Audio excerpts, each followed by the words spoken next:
I'm Jennifer, And I'm Jackie. and welcome to Slightly Unsupervised. We're best friends, business partners, and the chaos behind Bestiemony, a ceremony we created to celebrate the kind of soulmates who don't come with a marriage license. This podcast is all about that friendship energy, the deep stuff, the messy stuff, and the laugh till you snort stuff. So whether you're driving, folding laundry, or hiding in your car for some peace and quiet, You're in good company. Let's get slightly unsupervised. Today, we are talking about why women need other women to show them the way forward. The power of female guidance, survival, and emotional wisdom. Sometimes a woman doesn't need someone to rescue her. She needs another woman to look her in the eyes and say, I survived this and you will too. Hey, everybody. Welcome back to Slightly Unsupervised. Today, we're talking about something women understand deeply but don't always have words for. Why women need other women to help show them a path forward through life. And this isn't about hating men. This isn't about saying men don't matter, but because they absolutely do. But there are certain experiences in a woman's life that another woman understands differently. The fear, the emotional weight, the invisible labor, the identity loss, the self-doubt, the survival mode, the reinvention. And sometimes when a woman feels completely lost, what gives her strength isn't advice from someone trying to fix her. It's seeing another woman who already walked through the fire and made it out. right off the top of my head, I just want to say this, that why women need other women to show them the way forward. I had babies at a very young age, 18 years old. I mean, could be worse, could be younger, but that was young when we were kids. One of the things that I really suffered from initially was I was alone on an island by myself, and I had no one to really reference to see how somebody had survived it. And when something like that kind of happens to you, the thing that can give somebody the most peace and the most hope is to have another woman, another person who's been through that with you, has been through that, and she's, in the same similar situation. See her walk through something and come out the other side and be like, I've made it alive. It's going to be okay. And here's how I did it. And I know from my perspective that I had a time in my life where there was nobody, right, Jack? I was the only one Mm-hmm. having a baby, and there was Yeah, it no. was very new at our school. Mhm. It was. I think there was maybe a one or two girls before me that had gotten pregnant, and I don't think we ever saw them. I mean, I was still actively involved in school. I still graduated, like all those things, but I didn't have a playbook. We did not have 16 and pregnant. It was not Mm-mm. something that was available at that time. So Nope. there wasn't even anybody talking about it. In fact, it was kind of taboo to even have a baby. Like, we don't even talk about the fact that you had a baby. So that's one thing that I know for sure, that had another woman been in my shoes and showed me a way forward on how that would work, would have been so amazing to have been around, because I really didn't have a playbook for it, and there was no playbooks because it wasn't done that often. And so, and it would have to have been a woman, to have that really resonate with me, would have to have been somebody in the situation I was, which is having to raise this baby on your own. And how do you get this kind of stuff done? And, um, what I became, interestingly enough, was the girl that did it. And then everybody's like, that followed behind me that were having babies were like watching me. And I'm like, wait a minute. Now I wouldn't watch me. I'm not sure I'm doing all this all right. You know what I mean? Like, because you become the one that's done it. And so they can rely more on what you've done because at least you've walked through that to some degree. Have you ever had a situation where you felt like you didn't have anybody that would be a good representation of something you were going through, Jackie? Because I always look for women that have suffered something, and I will veer towards them, be like, hey, how'd you get that done, or whatever. I really didn't, except for my one sister-in-law, but she went through it differently. Like I really hadn't had anybody had divorces when I started going through a divorce. That's true. You were on an island by yourself because your family had always been married, and Mm-hmm. you were kind of in that And my circumstance of saying. sister-in-law was in a whole different type of divorce that I wasn't going to follow in her footsteps in the way she handled hers. So that It's was very good, though. different. You had somebody in front of you that you could watch, that you could see how it would work so that you knew what not to do, right? Those are still Mm-hmm. valuable lessons. Like, I wasn't going to do Yeah. that way. So that's Mm-hmm. good. Because men, I think, are wired differently, and we certainly have talked about them enough. I would listen to our men are from Mars, women are from Venus, or yeah, I think that's Mm-hmm. the way it goes. They fix everything, they solve everything, they offer solutions to you, and we just are instinctively don't really need that. We need a lot different. We need a me too. Like, here's what I did. I love people that will tell me what they did to get through a situation because you can mimic it. I like it in business. I like it in life. I like it in raising kids. Every aspect you could do. Give me a woman that's done it. Tell me her story and I will be inspired. I love a good story. Do you get that way with people that like will tell a story about how they survived something and you get inspired? Or are you more like take some pieces and parts of it and be like, okay, here you did that, but I'm going to do it my own way. And like, I get inspired by people's stories all the time. I just do. I think I take pieces and parts of it. You don't get like Yeah.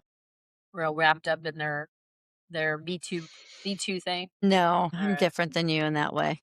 That's okay. That's why we talk because they're two different women with two different things going on. So, women carry invisible emotional weight. We just do. Mhm. We carry so much more invisible emotional weight than most men. That's why when a woman tells you, Jackie, I'm exhausted, and you hear it in her voice before she knows, like when a woman says, I'm exhausted, I'm exhausted. It Mhm. doesn't mean that I'm exhausted today. It means I'm exhausted. Like I life know. has That's gotten. something I need to learn to say. Yeah. I'm bad at that. Are you? Yeah, I'm really bad at like admitting that. But if you said, just say like, I'm exhausted. Like we were out last night. I'm exhausted. Like, okay, you're tired. Mhm. I'm exhausted. When a woman says it, another woman's like, I hear you, girl. You've been carrying it all because you've been carrying it too. And it's like, you're not exhausted. Like I need to go to sleep today. You're exhausted because you've been carrying it all the time. And so another woman will Mhm. understand that way more than a guy will be like, well, what you need to do is you need to take some vitamins and then you need to go to sleep and tomorrow you'll feel better. Solution. And another girl's going, that's what she's saying. That's not at all what she was saying. What she said is she's got too Or much. take a little nap and you'll be fine in a little while. Exactly. That's my husband. I'll just take a little nap. You'll be fine. Because it's literal. I'm tired. I'm exhausted. No. Oh, okay. You're tired. You need to go take a nap. No, that's not what I mean, dude. So that's another thing. Women understand that way more because she's carrying the load and she's tired and good Lord. Good God, she needs a break. Okay, women need proof that survival is possible. So you got to have some women in your life that come around that say, survived it. You will survive it. When you went through your hard times, Jackie, did you have any women that, not during it, but like after it, that were like hope that it could be done? Did you have any of, I know your sister-in-law went through it when you were going through it, but did you have anybody like had survived something and you were going to go through it and go, okay, well, they made it out? Did you have anybody like that to think about when you went through your crises? Not Like, really. no, there was nobody like Not success. anyone that I could, not a success that I could look up to type. Not the No. people I was around. No. Did you know anybody when you were going through, let's say, your divorce? Did you know anybody that had been divorced and had rebounded and gone on and had a pretty good life at that point? Like it could happen that No. way. No. Nothing. Really? I did not. Mainly all my friends were still married or, think about it. Yeah, that's true. No. You were pretty young. I'd been Mhm. through a divorce. You could have called me. I'd been like, you'll be all right. Yeah, but that's when we weren't really talking. I So know. We know Mhm. that. But would have been different. yeah. But I no, think that, everybody else, and then the ones that had it, it's like they were still, a lot of them, some were still separated or some were still, and then they were just being like hoes. And there's a hope period after divorce that women go through. and Yes. they're, well, no, which I had my fair share of, dating and stuff, but just, they were just not something I could look up to, I guess you could say. Right. Like something that I wanted to be, I guess you could Right. say. Yeah, there's a difference For the future. I had 2 sons and I wasn't going to make them be disgusted with me or think any less of me.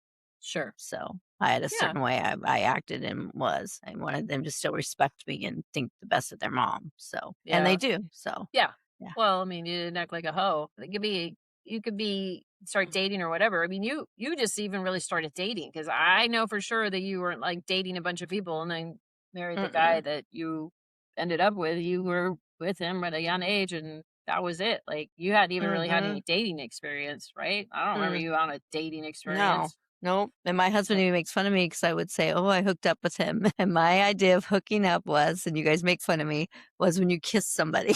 Right. He's like, And that's you not what guys that are like, means. that is not what hookup means.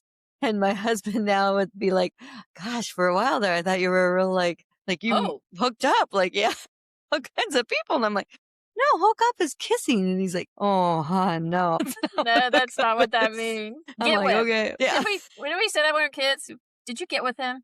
That would just meant like kissing, right? Or I don't Oh, know. I thought kissing this was hook up. I guess I found No. out that's not what that is. Jackie had to learn that LOL did not mean lots of love. Someone's parents would die on Facebook and she would be like, sending love, LOL. And I'm like, is she laughing out loud? Like, it's like somebody had to finally tell you, be like, dearest Jackie, notice in some very inappropriate places you're writing LOL.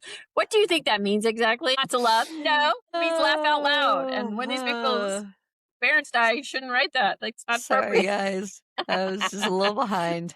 She needs to use her Google more often about what that means. Anyways, women will give you more information. I know when I was going through mothering and there was divorces or whatever, I had a friend that was older and I was very good friends with her. She was probably my best friend for a lot of years because she could relate to me. I had another mother that had some kids, and so our kids were growing up. We were the same age. So it was very important to find somebody in particular in my situation that was going through that. And so also she had been divorced. So things were easier for me. And finding that, oh, okay, you get divorced, you can live through that. You know, it's a very tough position to be in. So women will look for other women and go, okay, is that possible? Look at it differently, right? The aspect to it. So women don't just share a voice, they share their survival maps. And that's the truth right there. Women just don't share advice. They share the survival map. You can get through this. This is how it works. This is what happened to me. I love women that will share their stories with other women as a survival beacon, like, hey, you can get through this. I do that a lot because I was in that position once where I didn't have anybody that could give me any advice or tell me they could survive it when I had my child. So I'm always like, hey, wait a minute, look over here. I can help you. Like, I've had some experience here. So I do that a lot because of that, probably because I had that. And you may not do it as much, Jackie, because you said you don't really have any instances where you went through it and you didn't have any guidance. So it may not be that. For me, it's like, I know what it feels like to not know. So I want to tell people as much as I can what I know so that it can help you to some degree. I learned from people how I didn't want to be, I guess. Right. Yeah. You're So like, that was good. At least I had that. yeah, Mhm. true. Yeah. Mhm. You got through it differently, but that's the importance of this thing. But, you know, women see a woman start over. They can see her heal. They can see any of that. That's a strong woman just doesn't save herself when she saves herself, y'all. She unconsciously gives other women permission to survive too. And 100%, I'll give strong women this 100%. I have watched it. I have learned from people, and you're right. They unconsciously give the woman permission to survive it too. And it's super important. So, female support is a lot of like, honesty without cruelty, encouragement without pressure, accountability without judgment, listening without fixing. That one I have to work on.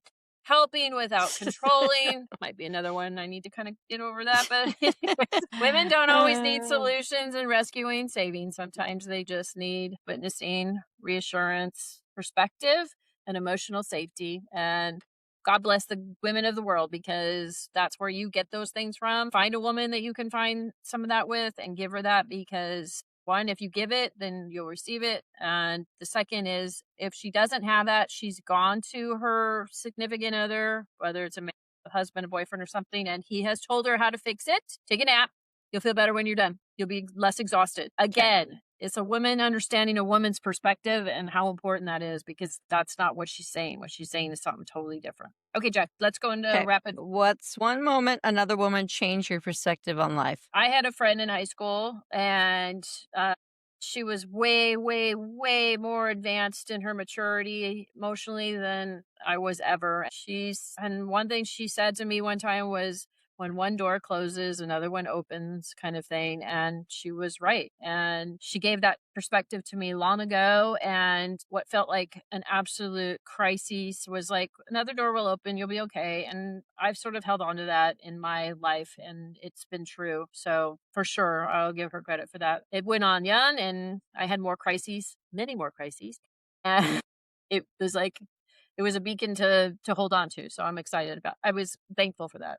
All right, Jackie, why do women emotionally understand each other differently? I think due to the combination at an early age, what we're taught and learned, socialization, brain development, and hormonal influences. And how we're raised to be a certain way. Like, yeah, we've advanced it. Jackie, just sidebar, Jackie's watching Mad Men right now. We just had this conversation before we got this on podcasting, and she is Appalled. Yes, but I'm hooked because I can't believe it. It just is and my husband says, like, we need to stop watching this because it's just offending you so much. And I'm like, I just can't. And he's like, I think this is exaggerated. I'm like, it better be exaggerated. The way Because women were this is treated in the wrong. 60s. 50s, was it 50s and 60s? I think it's the 50s and 60s. 60s. It's Oh, the early 62 or 60s. something like that. Yeah, or the 61, my 60s. husband was saying. But yes, I am very appalled. It's Chucky's awful. very upset about this. So, I keep hoping it's going to change. Like there's going to be some change in it. Like we're going to come ahead, and it's not happening yet. yeah, I don't want to set it up for you, but you might be mad till the end. Okay, Chucky, your turn next. What kind of female support feels the safest? Someone's there to lean into that's just there. I don't know how to say it. Just somebody who's just there. Unconditional, non-judgmental, Uh-huh. consistent. All those things. Just there. Like somebody Being who's just heard. there. Yeah. You can pick up the phone Yeah. in a crisis and be like, I need 5 minutes of your life. And she's like, what? Talk. You're like, okay. And you can talk, and then she can witness it and be like, okay, you got it out. You okay? Like, okay, goodbye. And it's so important. I can't express that enough for women. Okay, Jack, go ahead. I just did. Why do women often hide? No, wait. Why do women often hide low?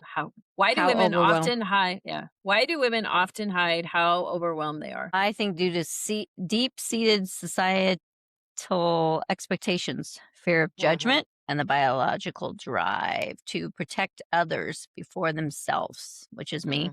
The superwoman expectations, fear of Where negative. did you get superwomen? Where did you get superwoman expectations from? Is they expect us to be superwomen, to take care of everything. Like that's what I feel like I have to do. I have to take care of the kids, the home, the grandkids, even though the husbands take care of the work. I mean, I understand that, and that's a lot for them. It is. True. It's a load. But though you learned that from your childhood, my friend. You learned that Yeah. from taking care of those brothers of yours. And I Like, still feel like I need to do it. I've been molded to do that as an adult, even though I don't have, I mean, I work with you. I do have, I mean, people will say I don't have a job, but I do. Podcaster. There's stuff I do. I'm also a podcaster. I mean, I weekly have to do this. That's right. That's right. And don't you forget it, girl. It's a process. But Jackie, there's a lot of thinking with this. Yeah, there is. Don't think we just stand here and talk. You learned it. You learned it. You were primed for it. So there's also a fear of negative consequences. Because you got in trouble if it didn't happen right.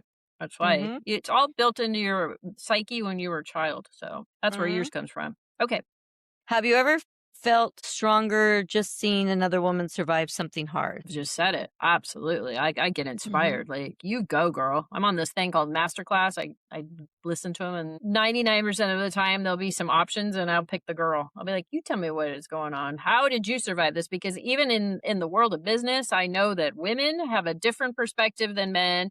Women survive it differently than men. You cannot relate the two together. We have a much tougher time in the workforce. So when a woman is going to talk to me about surviving something, I'm all in, girl. Tell me about it, because I know it's much more relatable to what I'm going through than this dude over here that's just talking about how he suffered with, getting up in the morning or something, or whatever his problem was. It's like, it's not the same. It's not the same. It's not even close. All right. Why do women need emotional witnessing? Because it establishes crucial emotional security and is a key factor in deepening relationship bonds. Yeah. It also makes you feel like someone's listening to how you're feeling versus what it looks like you're doing. Yeah. Yep.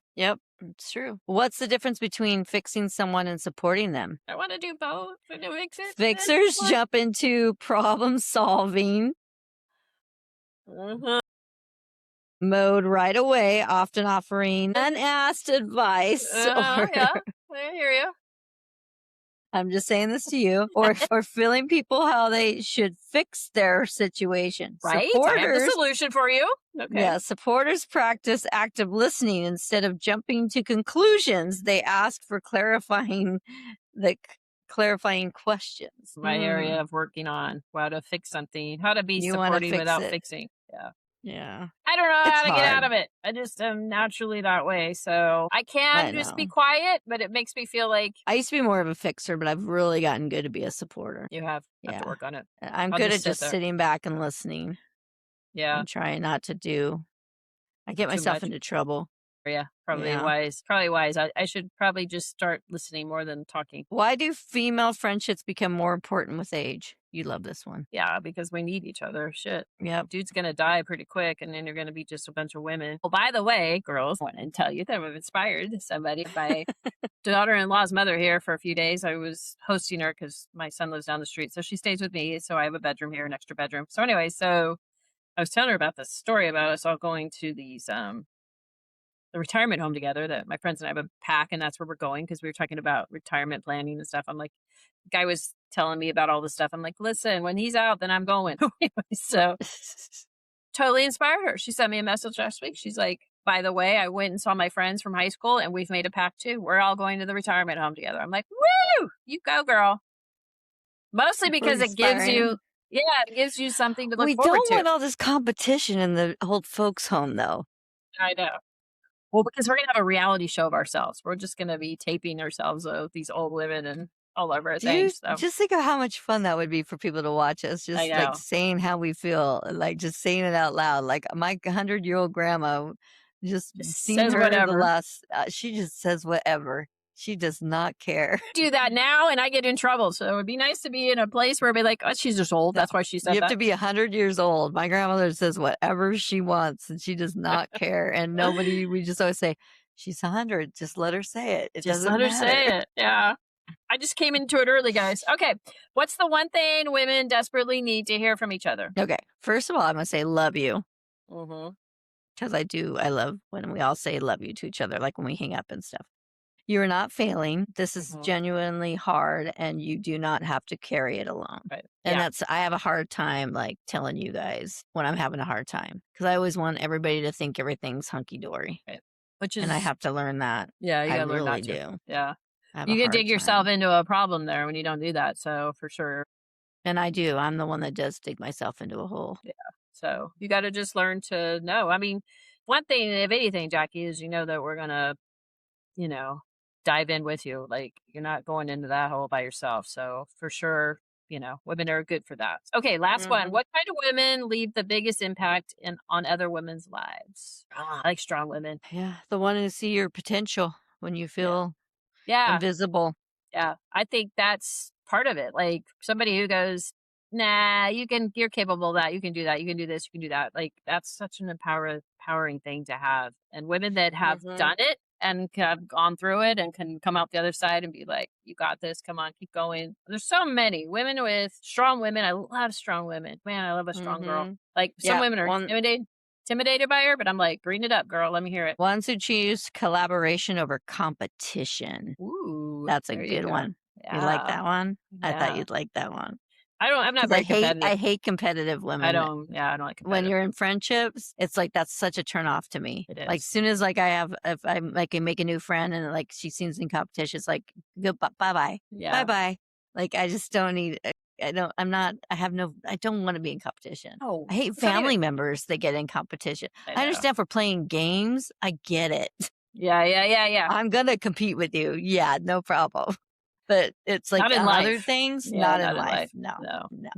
All right. In closing, I think one of the most powerful things women can do for each other is remind one another that survival is possible because life will break all of us in different ways at different times. And when a woman is exhausted, grieving, scared, lost, betrayed, overwhelmed, or rebuilding, what often helps her most isn't somebody trying to rescue her. It's another woman quietly saying, I've stood where you're standing, and I promise you there's life on the other side of this. That kind of wisdom matters. That kind of support matters because women don't just help each other heal. We help each other imagine a future again. And sometimes all it takes is to change a woman's life, is another woman seeing that woman and finding her strength to keep going. If this episode hit you in the feels or made you laugh way too hard, we consider that a win. Be sure to subscribe, leave a review, and share it with your ride or die. And when you're ready to make your friendship official, book your Bestiemony at rhinestoneweddingchapel.com. Because the best love stories don't always come with a ring.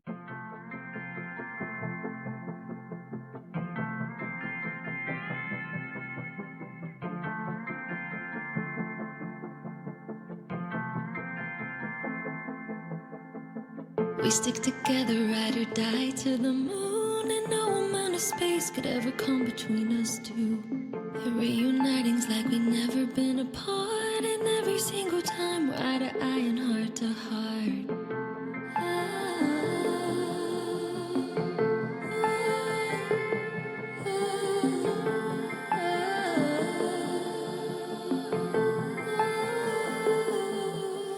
There's not enough words to describe what you mean to me. Through heartaches and ups and downs in this life, you've stayed right next to me. I vow to make you laugh till you cry and talk about everything under the moon. The definition of a best friend is you.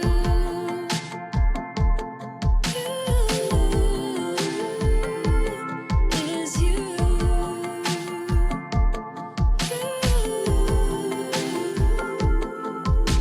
And we'll keep dancing through the rain, forever connected. Same page, we're writing our story every day. We'll keep on growing, ever changing.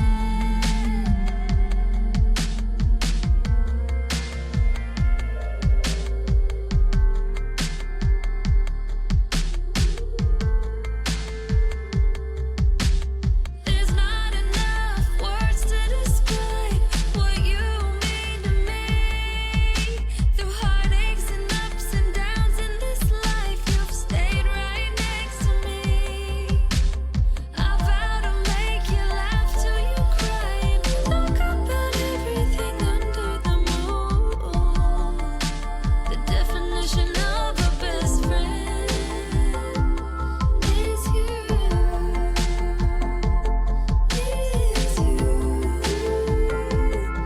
Is you.